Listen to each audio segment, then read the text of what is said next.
Chapter 89, The Cherry Tree. An unusually ordinary box. The surface is black lacquer, except for a very sharp sword cast on the lock. Yan Lin was born in Jiangmen, and when he saw this button, he knew that this box was a box for putting swords, so he laughed, but he didn't immediately reach out to open it, but deliberately asked her, "Is it sinking? Can a long sword made of fine iron mixed with meteoric iron not be heavy?" Zhang Xuning, a little girl with thin arms and thin legs, carried the sword box all the way from outside the door and was dragged in by Shenzai. Even the beads on her head were a little crooked, fine beads of sweat appeared on her forehead, and her hands were indeed sore. Hearing Yan Lin's ridiculous words, she raised her eyebrows angrily. At the moment, he only said, "Do you know that Shen still hasn't answered?" Yan Lin came to the evil heart of the occasional teasing, and she blurted out a complaint. "It's all a joke of intimacy." Although there was no physical contact, the familiarity with each other was evident at this moment. This is completely different from Yan Lin's performance when he took the initiative to break off the relationship with Zhang Xuning when he met by chance on the palace road that day. But at this moment, no one around expressed surprise. Or even if he was a little surprised, after thinking about it for a while, he was relieved. The people who could come to the home mansion in person to participate in the Yan Lin crown ceremony at this time of turmoil were all friends who had a close relationship with him. It doesn't hurt to let them know, let them see. Seeing that Zhang Xuaning's hands holding the sword box were already trembling slightly, and a pair of beautiful black and white eyes were almost staring at him, Yan Lin couldn't help but laugh out loud at the corners of his lips, and finally stepped forward and took the sword box with his own hands. The lock was lifted, and the sword case opened. The 3-foot Qingfeng lay flat in the sword box, the sky light shone from the side, and with a slight tilt of his hand, the cold light flashed in everyone's eyes. There was a moment of exclamation around him.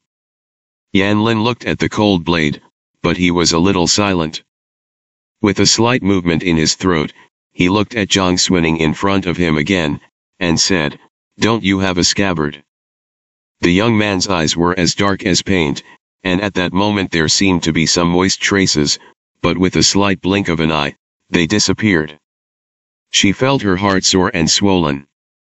But he wanted to bend his lips to smile, with a bit of stubborn brightness, and said without haze, "The ranger's sword needs to be sheathed, but the general's sword is not used. Even if you want to go out one day, it will not be hidden in the sheath for too long, and the sheath should be equipped by the person who collects the sword. The ranger's sword needs to be sheathed. The general's sword is to go to war." Young people are always sharp, and when they grow up and mature, they will be like a sharp sword in their sheaths, and they will no longer be forced, and there is a kind of roundness that has been polished by the world. But this kind of polishing, she hopes that it does not come from the imposition of this kind of ups and downs of fate, but from the most authentic heart of the teenager. Yes, only the sword, not the sheath. Yan Lin stretched out his hand and grasped the hilt of the sword, and with a slight twist of his wrist, the long sword was already in his palm. It's no longer the sword he used to look at in the past.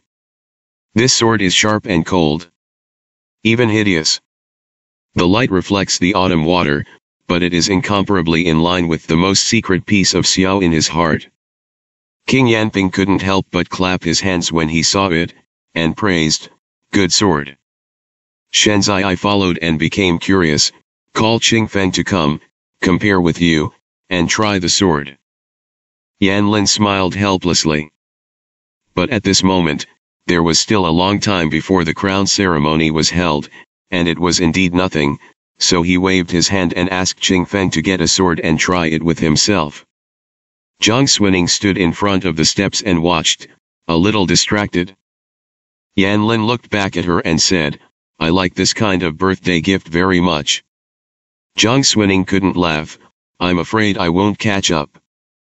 Yan Lin smiled at her, his eyebrows and eyes were faintly glowing, and he said very firmly, "No. Anyone in the world can miss it, but I know you'll come. Even in the future, maybe I won't be able to marry you. Even in the future, the Marquis of Yanji's mansion was destroyed.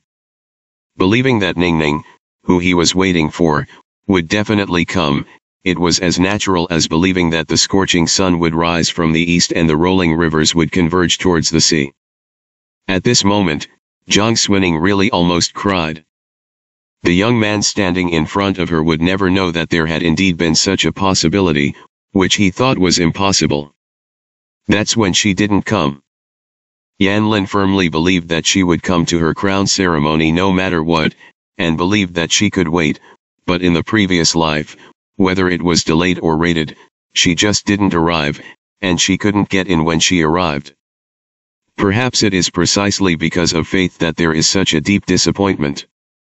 Moreover, not only did she not arrive, but she also brought the teenager a deeper despair.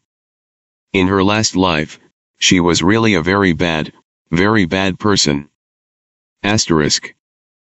Many companions in the palace basically came together, but the others were different from the eldest princess of Liang after all, and they were also different from Jiang Xuning. Shenzai could pull people and directly ask the direction and ran inside, but they didn't dare. The post was handed at the door, and the crowd entered. Yao Shi hung her head and followed behind Xiao Shu and Chen Chuyi, only looking at this profound Yanji Marquis mansion with an extraordinarily indifferent gaze, and when she was about to enter the hall together, she heard a voice behind her. Someone handed the post to the butler and said softly, "Zhangsha." Although she had only heard it once in Sining Palace, the cold, shallow, almost undulating voice seemed to have been carved into Yao Shi's ears, making her immediately recognize it. This is a self-declaration at the time of handing over the post. Yao Shi's footsteps suddenly stopped, and Huo Ran looked back. Zhang Sha had just ascended the steps, stood outside the foyer, and handed over the post. The eyes are closed and the eyebrows are dull. Today, he did not wear an official uniform, but a simple navy blue muslin round-necked robe, with no fine clothes or redundancy. Standing with the guests around him, it seemed that it was not very obvious, and there was a kind of indifference that was difficult for others to notice. But Yao Shi saw him at a glance. Zhang Sha didn't notice the others, let alone glance in the direction of Yao Shi, so he walked towards the other side of the hall with a few officials from the criminal department who came with him. Yao Shi suddenly felt extremely hateful. She stood there without moving a step for a long time, until she watched Zhang Sha's figure disappear into the block of the rhombic sash window, then she clenched her fingers, forced the surging emotions in her chest, and walked forward. It's just that she is absent-minded, and although she walks forward, she does not look forward. Xiao Shu and the others walked to the front early, but a man in a flying fish suit walked out of it. AHH. She was caught off guard and startled, and immediately took a step back and let out a low exclamation. When he saw a man in front of him, tall and burly, he subconsciously frowned and said, "Don't you look at it when you walk." Zhou Yunzi can be said to be one of the few people in the brocade guard who dare to come to participate in the crown ceremony, and the position of 1,000 households is not low in the court. But he didn't want to walk, and was almost hit by this girl. It's okay, it's a trivial matter, but the one who doesn't want to walk and doesn't look at the road instead says that he doesn't look at the road. He was moody, and his face did not change at the moment, knowing that he dared to come to the Yanji Marquis mansion at this time.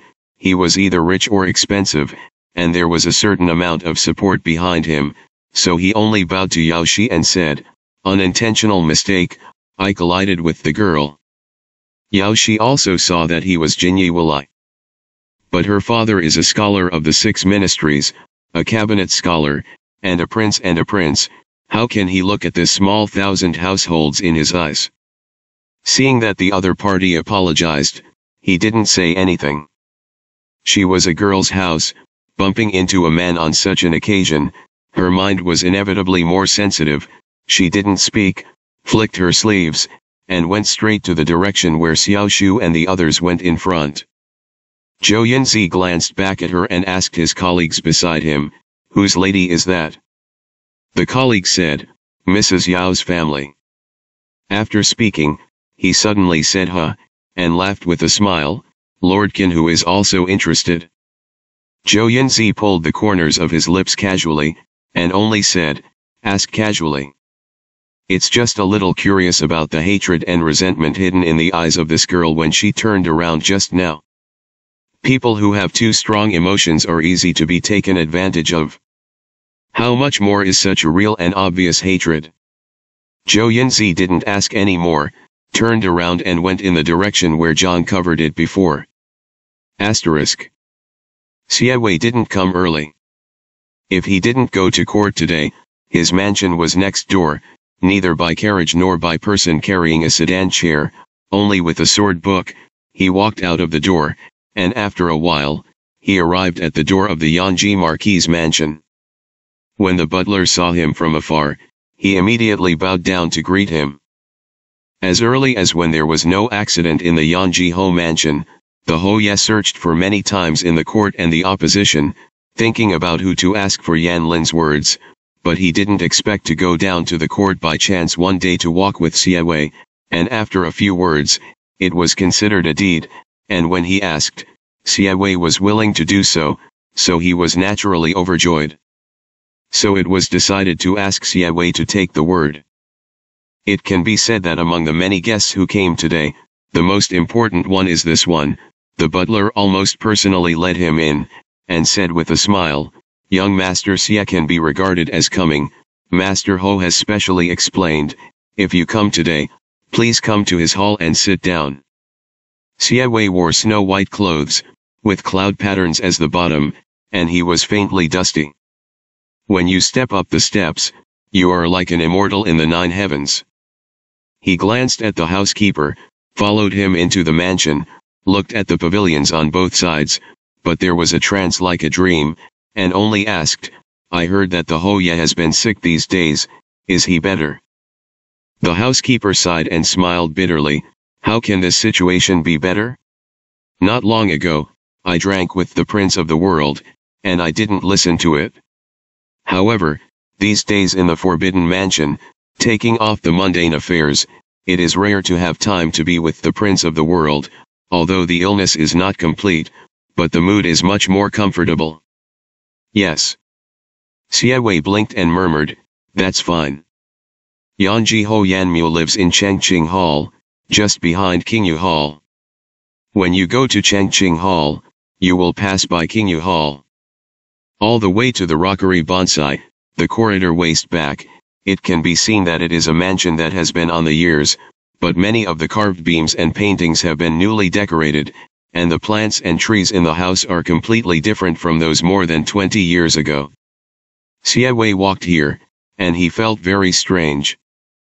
Qingyutang is near the water, and there are koi swimming in the water, and near the end of the corridor, there is a tall cherry tree. The leaves have long since fallen in winter. But it grew so tall that it almost went over the roof, and some of its branches even pierced to the top of the corridor, and when you looked down, the tall and sparse shadows of the trees stood under the gray canopy, as if one could imagine its green in the heat of summer. Xie Wei looked at it, and he couldn't take his eyes back. When the housekeeper saw it, he was a little puzzled. How could the huge Yanji Ho mansion tolerate this tree growing like this? So he only laughed and said, don't be surprised. This cherry tree was planted by the Hoye for his cousin back then, and it has grown for more than 20 years. At this he paused, and his expression became unnatural. I guess that Xie Wei didn't know who he was talking about, so he added half a sentence, it was Xiao Yan's marriage back then, and it must not be a little prince. Xie Wei's fingers in front of him slowly tightened, as if he could suppress some of the things that were suddenly surging inside, and said slowly, I see. As he spoke, he had arrived in front of Qingyu Hall. A group of young people gathered here, just after watching Yan Lin and Qing Feng test the sword. They all applauded in unison, and when they turned around and saw Xie Wei, they were startled, and they all stopped and turned around to salute. I've seen Mr. Xie. Yan Lin looked at Xie Wei, his eyes were deep, and he didn't speak. Although Jiang Xuning knew that Xie was Yanlin's gentleman and wanted to pick up words for him, she didn't expect to meet him in the depths of this mansion, so she was stunned for a moment before saluting with others. "That's half a beat slower." Xie noticed, but didn't say anything, only said, "No need to be polite." As soon as his eyes flickered, he saw the long sword Yanlin was holding in his hand, and he opened his mouth to say something. Unexpectedly, there was a meow from behind the cherry tree in front of me. A flower cat with yellow spots on its snow-white fur chased some flying insect, and it sprang out from behind the tree with unusual agility, and actually ran towards the place where Xie stood. His pupils shrank, and his body tensed suddenly. Everyone was captivated. Jiang Xuning's heart jumped suddenly, seeing that the little flower cat was about to rush to Xie near her feet. She didn't have time to think deeply, so she subconsciously bent over, and hurriedly stretched out her hand, intercepted the cat, and hugged it. The little cat fell into her arms, and she couldn't go any further. It waved its claws in some panic and meowed. Everyone's eyes suddenly fell on her, and they were a little surprised by her sudden move. Jiang Xuning almost didn't mention it in her throat in one breath, and quietly glanced at Xie, who was standing stiff and didn't move half a step, and only raised her hand to gently stroke the little flower cat as if she had no intention, and the wide-sleeved robe covered most of the cat. Her heart was still beating fast. Xie glanced at her silently. She only hugged the kitten tightly, afraid that it would run out again, and smiled at everyone casually, saying, "I didn't expect the home mansion to also raise kittens, it's really cute."